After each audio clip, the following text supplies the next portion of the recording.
यहाँ पे जो ये कहना चाहते कि a man is not necessarily happy because he is rich. It is our conception, misconception. यह हमारा जो है ना, ये भूल है जो हम सोचते हैं कि अगर पैसा है किसी के पास तो वो खुश हो, और पैसा नहीं हो, गरीब है तो वो दुखी हो। ये जरूरी नहीं है। The rich are often seen to be unhappy, और धनी भी अक्सर देखे जाते हैं दुखी, नाखुश। ठीक है, the poor to be happy, और जो गरीब को भी देखिएगा तो खुश नजर आते हैं। Millions will always remain poor, और लाखों हमेशा गरीब रहेंगे। ये जो सिस्टम है गरीबी और अमीरी का, ये कभी भी फिनिश नहीं होना, खत्म नहीं होना। ठीक है, there won't be any equality on the name of money. पैसे के मामले में कोई बराबर नहीं होगा। हो सकता है कोई अमीर हो किसी वक्त में और कभी गरीब हो जाए, कोई गरीब हो किसी वक्त में वो अमीर हो जाए। ठीक है, तो यहाँ कहते हैं कि millions will always remain poor. ठीक है, ये मिलियंस लोग जो हैं वो क्या करेंगे, ये हमेशा गरीब रहेंगे। आगे कहते हैं ऑब्जर्विंग ऑल। ठीक है, इन सब को ऑब्जर्व करने के बाद, देखो क्या कहते हैं, ऑब्जर्विंग ऑल दिस, इन सब चीजों को ऑब्जर्व करने के पश्चात, यानी विश्लेषण करने के बाद जब समझा गया तो क्या कहते हैं, observing all this our ancestor dissuaded us from luxurious and pleasures. जो हमारे एंसेस्टर थे, हमारे जो पूर्वज थे, डिसवेडेड अस, उन्होंने क्या किया, हमें रोका। डिसवेड का मतलब होता है रोकना, थामना। फर्स्ट चैप्टर पढ़ रहा हूँ, सुन रही हो? यस सर, अस्सलाम वालेकुम। पढ़ रहा हूँ। आवर एंसेस्टर डिसवेडेड अस, हमारे पूर्वजों ने हमें रोका। ये 6th पैराग्राफ है, 6ठा पैराग्राफ। ठीक है, फ्रॉम लग्जरीज एंड प्लेजर्स, उन्होंने हमें विलासिता से रोका। और किस चीज से रोका? उन्होंने हमें सुख से रोका, यानी बहुत ज्यादा सुखी होना भी सही नहीं है। तो हमारे देखा रोका कि ऐसा है कि विलासिता और सुख से दूर रहिए। ज्यादा सुखी होना भी अच्छा नहीं है। We have managed with the same kind of love as existed thousand of years ago. ये कहते हैं कि हमने उसी हल से काम चलाया जो हजारों साल पहले अस्तित्व में था। यानी वो जो पुलाव का मतलब होता है हल। Yes sir. ठीक है, हल कौन सा? जिससे जमीन जो है, जमीन खुदा जाता है। हाँ, खुद ये खेती होता है, मतलब जाता है मिट्टी को खोदा जाता है। हाँ, इसको मेटाफोरिक यूज दिया है इन्होंने मेटाफोर के तौर पे इसका यूज किया है कि हमने उसी हल का प्रयोग किया। कौन सा हल? अरे कौन जो बहुत सालों से, बहुत हल चलाती हो, कोई हल चलाती हो तुम? सलोनी, तुम्हारे पास कोई हल है? नहीं है। ये मेटाफोरिकल प्रॉब्लम का जो हल होता है वो कभी कभी होता है। हाँ, ये एलिगोरिकल यूज है, यानी एलिगोरी का प्रयोग किया है उन्होंने। किस चीज का कर रहे हैं कि उन्होंने जो हल है उन लोगों ने यूज किया था, हमारे पूर्वजों ने, हम भी उसी का प्रयोग करते हैं। तो हल कौन सा? हमारे जिंदगी में बहुत सारे रूल एंड रेगुलेशन जो है हमारे पूर्वजों ने दिया था, उसी का हम प्रयोग कर रहे हैं। वो हल के रूप में है हमारे जिंदगी में। अगर हमको सुखी, साधन संपन्न और अच्छा जीवन बिताना है तो उस रूल रेगुलेशन रूपी हल का हमको प्रयोग करना पड़ेगा। ठीक है, जो उन्होंने नियम, कायदे, कानून और जो विधि व्यवस्था बताई है उसका हमको अपने जिंदगी में हल की तरह प्रयोग करना पड़ेगा। उन्होंने जो कहा था कि excess anything is injurious to your health, कोई भी चीज आपके लिए क्या है, हानिकारक है। अधिकता किसी चीज की अच्छी नहीं है। The middle path is the best path, मध्यम मार्ग श्रेष्ठ मार्ग होता है। यानी आप बीचों बीच ना गरीब हो ना अमीर हो, यानी एक ऐसा जीवन जियो जिसमें ना बहुत ज्यादा सुख हो कि हम ईश्वर को भूल जाएं, और ना और ही ना बहुत ज्यादा दुख हो, ना ही इतनी दुख हो कि हम कहेंगे ईश्वर नहीं होता। ठीक है, ये नहीं होना चाहिए, हमको बीच का रास्ता अपनाना है।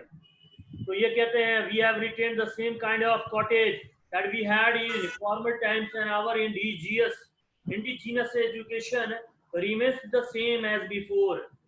कहते कि वी हैव रिटेन्ड का मतलब होता है बनाए रखना, बरकरार रखना। ठीक है, हमने क्या किया है, उसी प्रकार का कॉटेज, हमारी जो झोपड़ी है, हमारा जो घर का तरीका है, झोपड़ी यहां मतलब समझना कि झोपड़ी का मतलब वो नहीं, यानी हमारा घर का आज भी विधि व्यवस्था वही है कि हमारा किचन अलग है, हमारे वॉशरूम अलग है, हमारा बेडरूम अलग है, हमारे जीवन का तरीका अलग है, जो हमारे फोर फादर्स यूज करते थे जो जिंदगी का, आज भी हम उसी चीज का अप्लाई करते हैं अपने लाइफ। यूज करते हैं। ठीक है, आप देखते हो ना जैसे बेडरूम में है, आप उनको कहा गया कि ऐसा है कि गंदगी नहीं फैलाना, साफ सुथरा रखना, तो जैसे वो अपने घर को साफ सुथरा रखते थे हम भी रखते हैं। तो we have retained the same kind of cottage, उसी प्रकार का हम घर रखते हैं, उसी प्रकार की झोपड़ी रखते हैं that we had in former times, जिसको हम पूर्व में रखते थे, यानी हमारे पूर्व समय में था, हमारे पूर्वज रखा करते थे। And our indigenous education remains the same as before, और इंडिजिनस का मतलब होता है स्वदेशी। जो अपने देश का। ठीक है, अपने देश का। तो हमने हमारे जो देशी शिक्षा है, ठीक है, and our indigenous education remains the same as before, जो स्वदेशी शिक्षा जैसी पूर्व में थी आज भी वैसी ही है। अच्छा, कैसे? पहले और आज में अगर तुलना हम करेंगे, पहले की शिक्षा और आज की शिक्षा में व्यापक अंतर आ गया है, लेकिन कह तो रहे हैं कि दोनों सेम है। कैसे? सर अंतर तो बहुत है सर। हाँ, लेकिन सेम कैसे? सर पहले का तो बहुत हार्ड था ना पढ़ाई। हाँ, हार्ड था। अब तो बहुत, यस सर, बहुत हार्ड था सर पहले। अच्छा, तो तो पहले हम लोग को मतलब सर हम लोग को ना अभी लगता है कि बाप रे हम लोग को साइंस पढ़ना है, ये पढ़ना है, वो पढ़ना है, इतना हार्ड है कैसे, लेकिन पहले सर तो इससे भी बहुत ज्यादा हार्ड था सर। सेम कैसे है? सेम कैसे है? तो सर सेम कहते हैं कि पहले भी अपने गुरु का रिस्पेक्ट करते थे, जो भी बच्चे थे, आज भी करते हैं। आज भी हम शिक्षा जो ग्रहण करते हैं उतनी ही निष्ठा से करते हैं जैसे कि पहले हमारे पूर्वजों के जमाने में होता था। ठीक है, आज भी हम इस प्रोफेशन को इसलिए प्रतिष्ठा देते हैं, ठीक है, क्योंकि हमारे जो पूर्वजों ने इस प्रोफेशन को, इस पेशे को, रिस्पेक्ट दिया था। गुरु को सर भगवान, सर गुरु को भगवान के बराबर माना गया है। हाँ, माना गया है। ठीक है, अब जब से आपका वो श्लोक है गुरु ब्रह्मा गुरु, ठीक है, गुरु विष्णु गुरुदेव महेश्वर। हाँ, ये जो हमारे जो पूर्वजों ने जो कहा, आज भी हम वही स्वदेशी शिक्षा का पालन करते हैं। शिक्षा का मतलब नहीं है the education of colleges, the education of schools, here the education means the universal education that we adopt in our life. जो हम अपने जीवन में जिस शिक्षा का पालन करते हैं वो आज भी वही बरकरार है।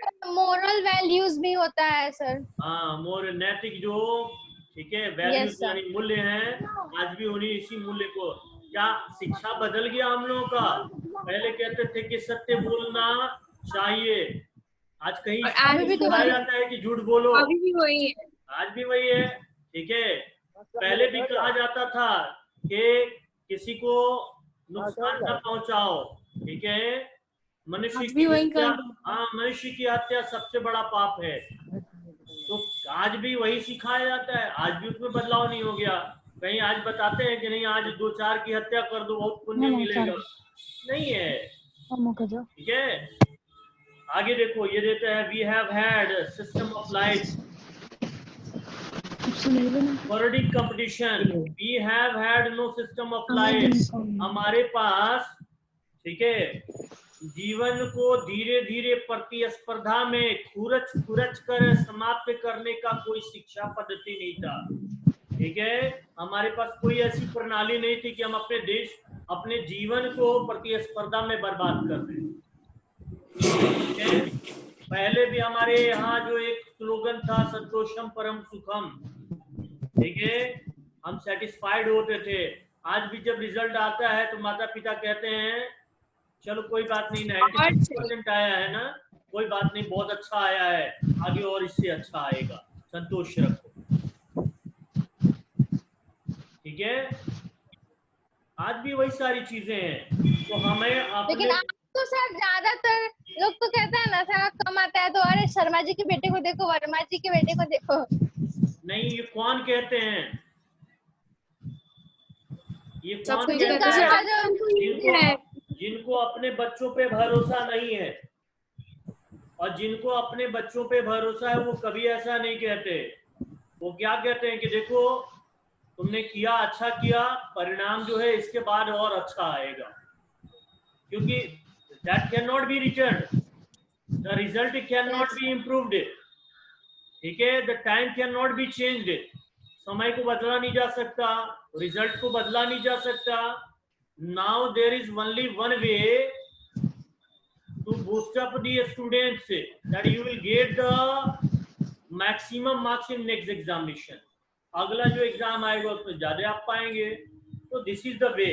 आगे क्या कहते हैं, हमारे पास प्रतिस्पर्धा में, कंपटीशन में नष्ट होने की कोई प्रणाली नहीं थी, जैसा कि हम वेस्टर्न कंट्रीज में देखते हैं, एक प्रतिस्पर्धा, एक बोर्ड लगा हुआ है, ठीक है, उसके पास $1000 है तो मेरे पास $5000 होना चाहिए, I have to earn anyhow even to kill a person, किसी की हत्या करके भी हमको बनना है, 5000 कमाना है।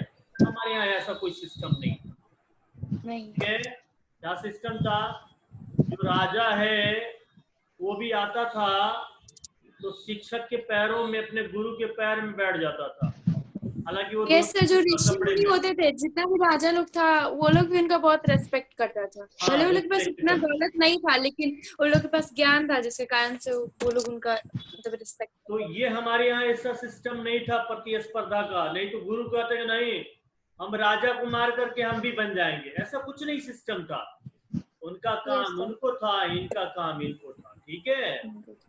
आगे क्या कहते हैं, each followed its own occupation or trade and charge a regular wage, प्रत्येक each followed, सबने पालन किया, प्रत्येक ने पालन किया his own occupation, अपने पेशे का।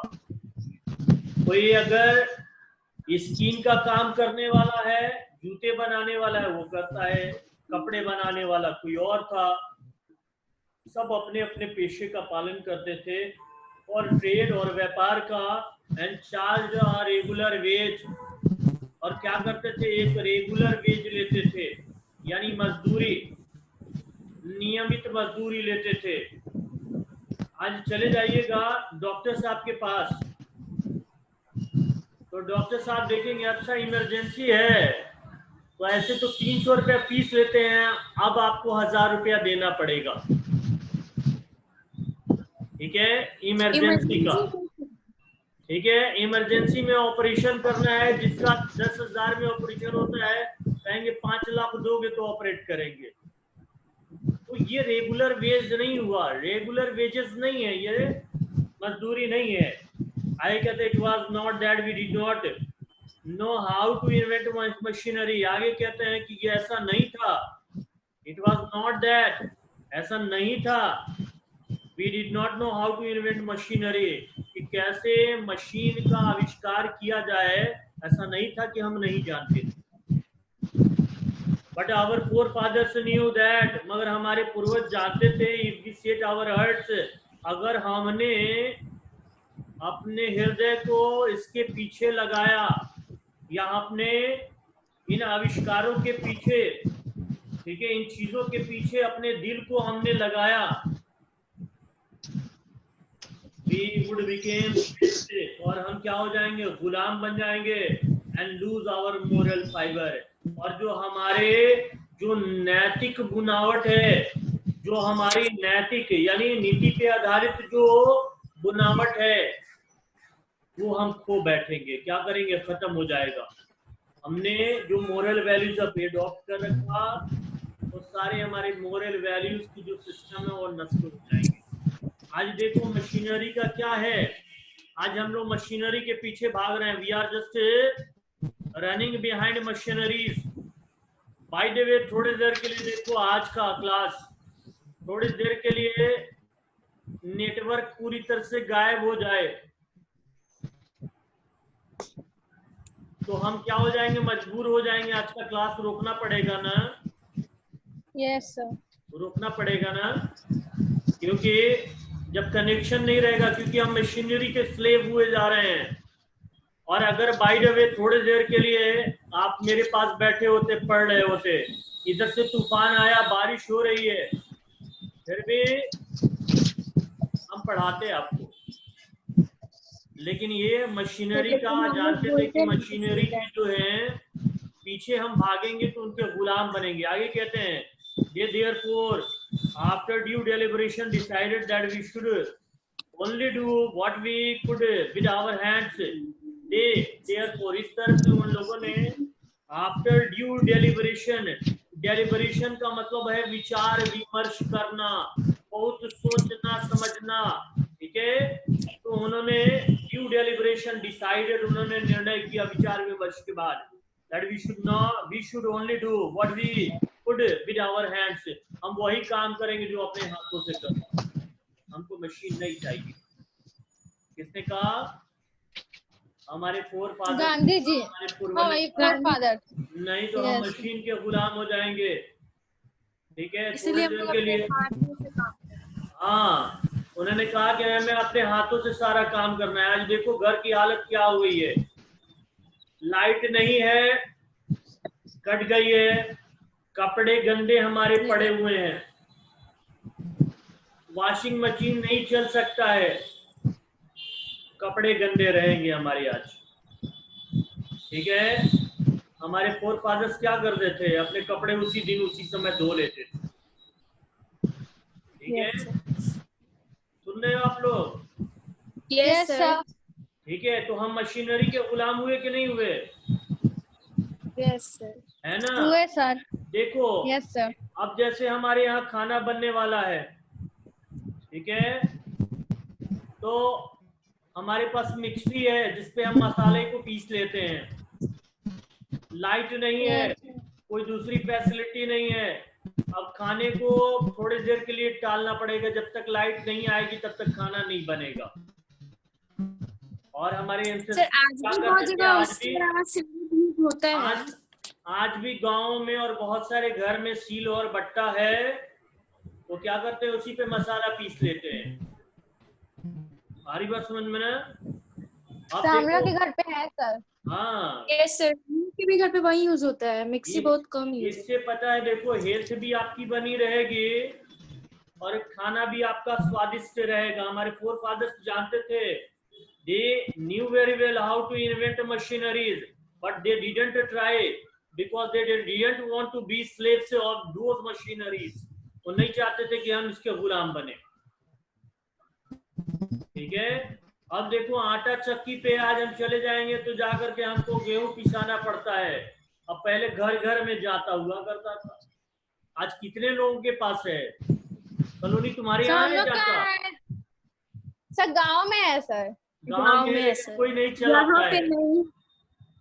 सर तो गांव में कोई रहेगा तब तो कोई चलाएगा। हाँ, आजकल तो सब यही आ गया है शहर में, तो गांव में तो कोई है ही नहीं। तो गांव में भी तो मिल खुल ही गया है, तो गांव में मिल नहीं खुल गया है। आज भी जो बूढ़े पुराने लोग हैं वो घर पे ही आटा चक्की से, वो जो चक्की से चला करके आटा पीस लेते हैं। अब देखो क्या हो रहा है, बाबा रामदेव ने मशीनरी खोल रखी है अपनी, ठीक है। और वो कुछ नया कुछ करके लेके आएंगे। हाथ से पीसा हुआ आटा, ठीक है, 70 रुपए केजी, ठीक है, और लोग खुशी से खरीदेंगे कि चलो हाँ ये अब हमारे हेल्थ के लिए बढ़िया है। सारी बात समझ में ना? तो हाथ से तो कोई और पिसा है ना, उसको क्या फायदा है? उसको तो आखिर पिसा हुआ ही मिल रहा है ना, तो मील से पिसा है या कहीं से इसका पिसा फायदा है ना, दोनों में अंतर है। ये मील का जो है वो पूरा फाइन होता है, फाइन फ्लोर होता है, और लेकिन वो जो हाथ से पीसा हुआ है थोड़ा सा वो क्या होता है, मोटा दरदरा होता है, होता है, ठीक है, मोटा होता है। वो रफ होता है, और that is beneficial for your health. तो हमारे हाँ बोलो। समील से भी तो मेरे यहाँ आता है, तो वो मोटा ही रहता है sir.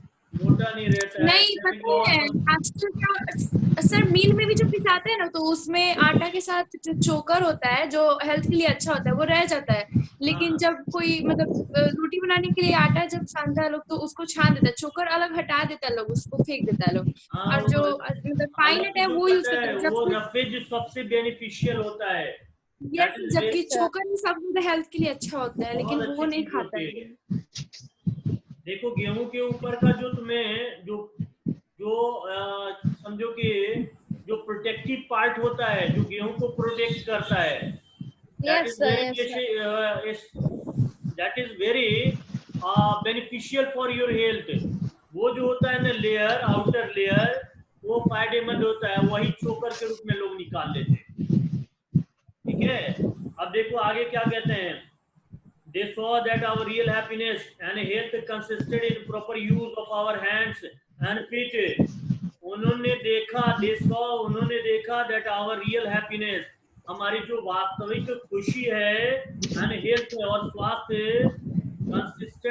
consisted in a proper use of our hands, ये and feet हमारे जो हाथ और पैरों की उपयोग में शामिल हैं। यानी हम जब तक अपने हाथ पैर का प्रयोग करेंगे तब तक हमारी खुशी भी बनी रहेगी और हमारा स्वास्थ्य भी बना रहेगा। थोड़ी देर के लिए सोचो कि हम थोड़ी देर के लिए बीमार हो जाएं, हमारे पास खूब धन है, खूब पैसा है, क्या हमको खुशी मिलेगी? नो सर, जब तक हेल्थ है सर तब तक ही कोई खुश है। कोई खाता भी इसलिए ताकि हेल्थ बना रहे और वो उसको कोई बीमारी ना हो। हाँ, अभी हाल फिलहाल में एक एग्जांपल देता हूँ। कोरोना की वजह से पूरा लॉकडाउन था, तो जितने भी सेलिब्रिटीज थे उन्होंने क्या किया, कोई कुकिंग कर रहा है, कोई क्लीनिंग कर रहा है, कोई स्वीपिंग कर रहा है, आपने देखा होगा ना?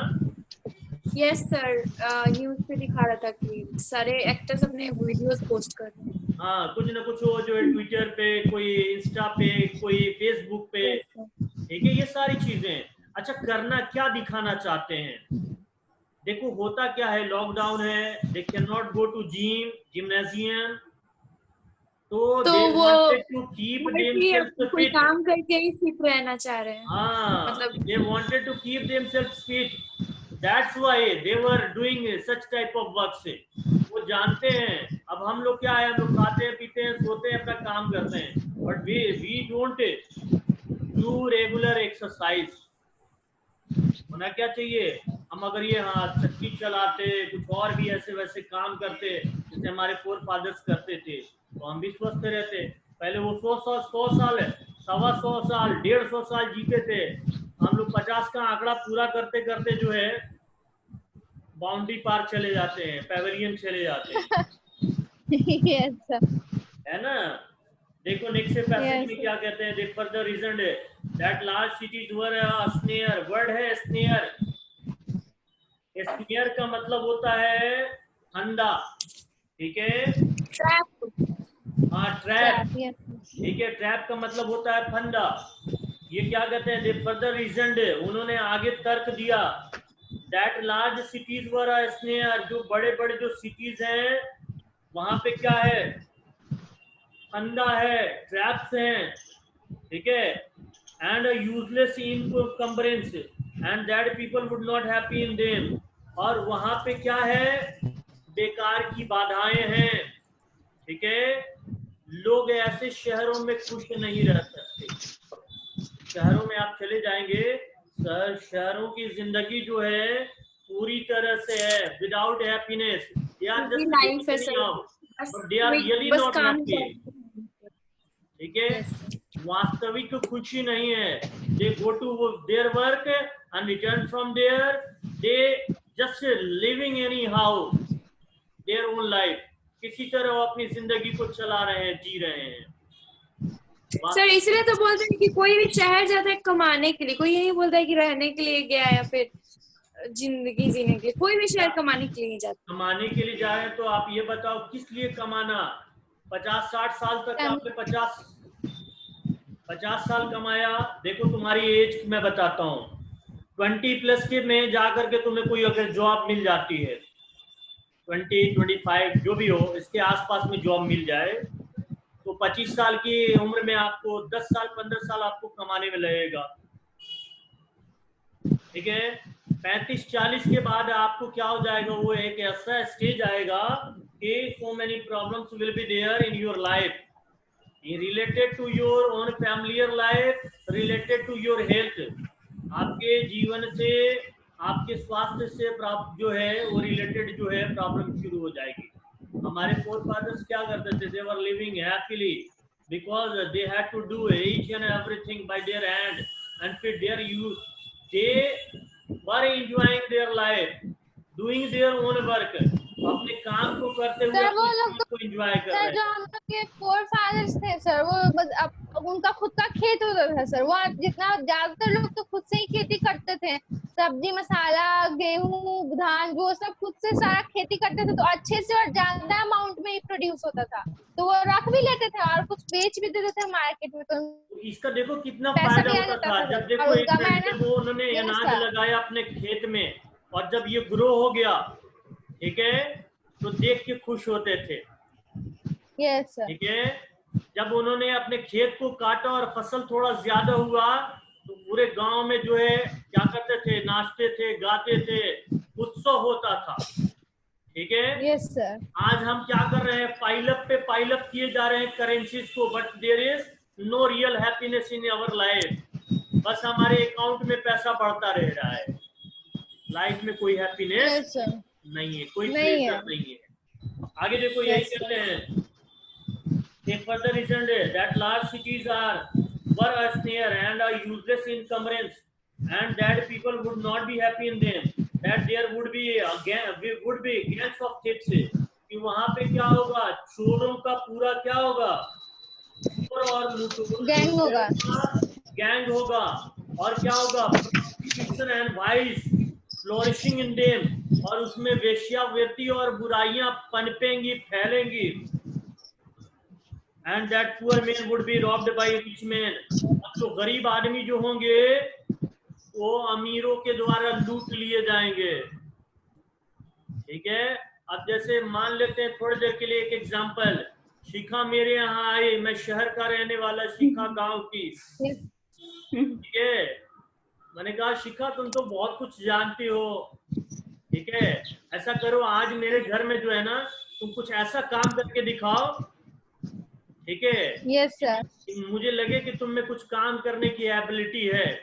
ठीक है, 10 दिन तुमको काम करना है और 10 दिन के बाद हम बताएंगे कि तुम हमारे यहाँ काम करने के लायक हो या नहीं। ठीक है, 10 दिन बाद बताएंगे। ठीक है, 10 दिन बाद मैंने कहा शिखा तुमने तो बहुत अच्छा काम किया, आज से तुमको रेगुलर वेजेस मिलेगा। 10 दिन का पैसा इसका मैंने मार लिया ना। यस सर ठीक है, 10 दिन तो फ्री में काम करवा लिया।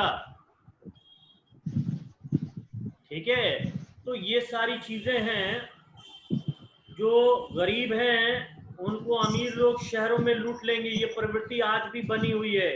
They were therefore satisfied with the small villages, इसलिए वे छोटे छोटे गांवों में वो खुश थे, वो बाहर नहीं जाना चाहते थे। आज का जो है परिदृश्य देख सकते हो, लोग जाते थे गुजरात कमाने, महाराष्ट्र कमाने, केरला कमाने, आज जो है पैदल वो चल करके आ रहे हैं, रास्ते में बहुत सारे मर जा रहे हैं। कहाँ है उनके मालिक? ठीक है, कहाँ है उनसे काम लेने वाले? ठीक है, तो ये सारी चीजें हैं, वो लूट लिए जाते हैं। अभी देखो सिर्फ रिटर्न होने के लिए किसी ने अपने पायल बेची, किसी ने अपने जेवरात जो है वो बेचे और किसी तरह से घर आने का प्रयास किया। तो पुरानी साइकिल थी जिसको बमुश्किल 1000 रुपए में बिकना था, 3-3 हजार में खरीद करके लोग उससे वापस आने का कोशिश उन्होंने किया। This is the way of the life of cities. जो सिटी में रहने वाले हैं उनका जीवन इसी तरह का है। आगे देखो, हम पैरा जो है नेक्स्ट पढ़ रहे हैं। देखना, this for that things and their sorts were inferior to the sort of ethics. उन्होंने देखा कि राजा और उनकी तलवार नीति की तलवार से कम थी, यानी उसमें कमी थी। तो राजा का तलवार बड़ा नहीं होता था। जो ज्ञानी लोग होते थे, जिनकी नीति होती थी, वो जानी जाती थी। आज कहाँ है तलवार चंद्रगुप्त मौर्य का? यानी find the sort of what is his name, Maurya. ठीक है, चंद्रगुप्त मौर्य, उसका तलवार कहीं मिलता है दिखने को? नहीं ना। But you can easily study the moral values and rule and regulation given by Chanakya. ठीक है, चाणक्य के द्वारा दिया गया जो एथिक्स था वो आज तुम पढ़ सकते हो और किताब की दुकान पे मिल जाएगा। ठीक है, कहाँ गए आप लोग? सुन रहे हो? यस सर, यहीं पर है सर। देखो, चाणक्य की बुक को आप पढ़ना चाहोगे, किसी भी स्टॉल पे चले जाओगे, चाणक्य की एथिक्स मिल जाएंगे, पढ़ने को मिल जाएगा। ठीक है, लेकिन चंद्रगुप्त मौर्य का तलवार नहीं दिखेगा। यानी ये कहना चाहते हैं कि जो तलवार थी, उन्होंने देखा कि राजा और उनकी तलवारें नैतिकता की तलवार से छोटी थी, कम थी, हीन थी। एंड वे therefore इस तरह से held the sovereigns of the earth to be inferior to the rishis and the fakirs। तो इस प्रकार से उन्होंने क्या किया? इसलिए उन्होंने पृथ्वी के तुलना में, ठीक है, पृथ्वी के राजाओं की तुलना में ऋषियों और फकीरों को ऊंचा माना। उन्होंने क्या कहा कि जो फकीर हैं वो श्रेष्ठ हैं, जो ऋषिज हैं वो श्रेष्ठ हैं, बड़े हैं। तो राजा कुछ भी नहीं, राजा जाता था तो ऋषि का पैर पकड़ लेता था। आपने देखा होगा, बहुत सारे सीरियल आपने देखे होंगे। जैसे और पहले राजा लोग जो भी काम करने था तो अपने कोई ऋषि से या फिर कोई गुरु से ही विचार विमर्श करके कोई काम करता था। और ऋषि क्या करते थे? जैसे ही राजा के दरबार में आए, राजा अपना गद्दी छोड़ करके ऋषि को दे देता था, बैठिए महाराजा आपके लिए। ठीक है, इसलिए उनका तलवार कम हुआ करता था, ऋषि महान हुआ करते थे, बड़े थे। ऐसा हमारे यहाँ था। आगे कहते हैं, nation with a constitution like this is fitter to teach others than to learn from others। तो कहते हैं कि एक राष्ट्र, ठीक है, कहते हैं a nation with a constitution, जहाँ पे इस प्रकार का नीति, विधि, व्यवस्था, संविधान हो। ठीक है, ये लाइक दिस इस तरह का जहाँ पे संविधान हो कि ऋषि को बड़ा माना जाता है और राजा छोटा जहाँ होता है। is fitter to teach others, वो फिट है, वो बेहतर है कि दूसरे को बताए, दूसरे को सिखाने के लिए, दूसरे को सिखाए, than to learn from others। हमें सीखने की जरूरत नहीं है विदेशों से, पश्चिमी सभ्यता से। ठीक है, हम दूसरे को सिखाएंगे। हमारे यहाँ का कॉन्स्टिट्यूशन इस प्रकार का रहा है। यस सर, हम दूसरे को सिखाएंगे, हम दूसरे को सिखाएंगे, हमें दूसरे की जरूरत नहीं है। कहते हैं कि this nation had courts, lawyers and doctors. ये जो राष्ट्र था इसमें कोर्ट्स थे, यानी दरबार थे, लॉयर्स थे, वकील थे, एंड डॉक्टर्स, और डॉक्टर भी थे। But they were all with in bounds, मगर सभी क्या थे? वो बंधे थे, संयमित थे। बाउंड्स का मतलब होता है संयमित होना। ठीक है, संयम में था। ठीक है, आगे कहते हैं, everybody knew that these professions were not particularly superior. सब कोई जानता था कि ये जो प्रोफेशन जो थे, ये जो पेशा था, ये सुपीरियर नहीं था। ठीक है, खास करके सुपीरियर नहीं था। मोreover these वकील्स एंड वैप्स डिड नॉट रॉब पीपल। और ये जो वकील और जो चिकित्सक हुआ करते थे, डॉक्टर साहब लोग, वैद, ये दूसरे को नहीं लूटा करते थे। आजकल के चले जाइए, ठीक है, जमीन बेच कर करके इलाज करवाना पड़ेगा, ठीक है। दे वर कंसिडर्ड पीपल्स डिपेंडेंट्स, ठीक है, उन्हें जनता पर आश्रित जाना जाता था, नॉट देयर मास्टर्स, और उनके मालिक नहीं हुआ करते थे, यानी जनता ही मालिक हुआ करती थी। जस्टिस वाज टॉलरेबली फेयर, और जो न्याय था वो सहनीय सीमा तक न्यायोचित था, यानी ये टॉलरेबल था, इसको बर्दाश्त किया जा सकता था, ठीक है। अब आगे देखो, the ordinary rule was to avoid courts, जो ऑर्डिनरी रूल था वो क्या था कि हम कोर्ट न जाएं। आज भी लोग न्यायालय में जाने से डरते हैं कि ना कोर्ट में नहीं जाएंगे, जो हो जाएगा मामला घर में सुलझा लेंगे, कोर्ट में नहीं जाएंगे।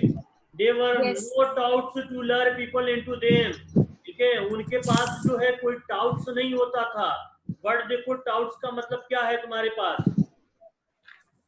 ठीक है, उनके पास doubts person pride and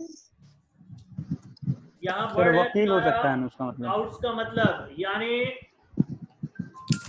agents, इसका मतलब होता है एजेंट्स, ठीक है, वकील जो वहाँ पे। हाँ, एक मिनट, डाउट, कोई काम करवाने में मदद करते हैं, निकलवाने में, दलाल